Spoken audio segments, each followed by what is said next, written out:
Hello, in this video I'm going to show all backup methods on VIVO X300 Pro.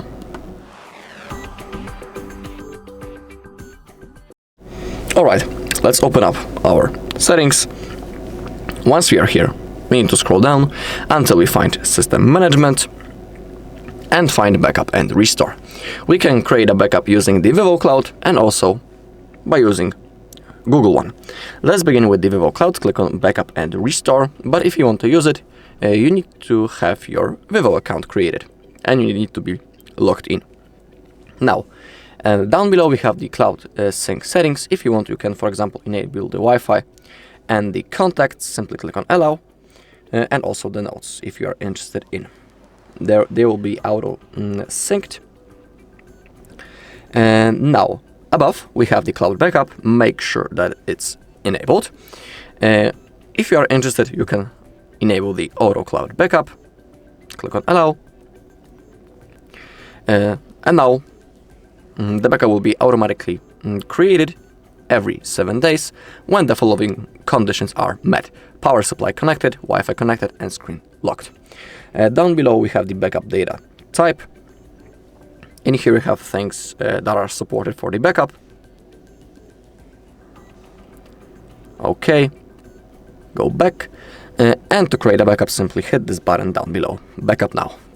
The process has now started, so we need to wait until it's done.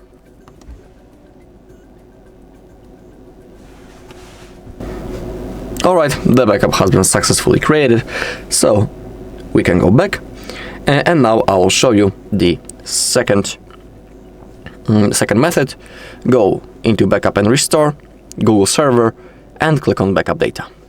Now, down below we have the backup details. Click on Photos and Videos, make sure that they are enabled right in here. And same thing with other device data. Also make sure that it's enabled. Down below we can see our Google account that we are currently logged into. And on that account that you can see right in here on your device, of course, your backup will be saved and stored. So for example, if you want to restore that backup later in the future, you'll need to be logged in into the same Google account that you can see right now on your device. Also make sure that you have some free Google storage space. When it comes to the backup details, in here you have a list of things that will be backupped. And now let's go back and let's hit this green button to start the process. You can see that in here a small circle appeared, and it's starting slowly to fulfill. And when it disappears, it means that our backup has been successfully created, so I'll see you in a second.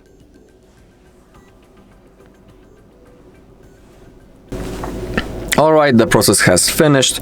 Under other device data we can see that our backup has been successfully created 0 minutes ago. If you also click on other device data, scroll down, and under backup details you can see that 24 apps has been copied. Same thing with device settings, call history, and when it comes to SMS and MMS messages, nothing has been copied because I don't have any messages on this device. Alright, and that's all in this video. Thank you all for watching. If you found this video helpful, please leave a like, comment, and subscribe.